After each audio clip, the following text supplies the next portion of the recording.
77வது Cannes திரைப்பட விழா பிரம்மாண்டமாக தொடங்கியது. ஆஸ்கர் விருதுக்கு அடுத்து உலகளவில் பிரம்மாண்டமான நிகழ்வு ஒன்று உண்டென்றால் பிரான்ஸ் நாட்டில் உள்ள கேன்ஸ் நகரில் நடைபெறும் கேன்ஸ் திரைப்பட விழாதான். 1946ஆம் ஆண்டிலிருந்து இந்த விழா நடைபெற்று வருகிறது.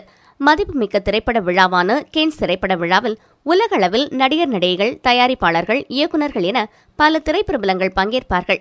இந்த ஆண்டு சிவப்பு கம்பளத்தை அலங்கரிக்க ஐஸ்வர்யா ராய் பச்சன், அதித்தி ராவ், ஷோபிதா, தீபிகா படுகோன், பிரியங்கா சோப்ரா ஆகியோர் கலந்து கொள்ள இருக்கிறார்கள்.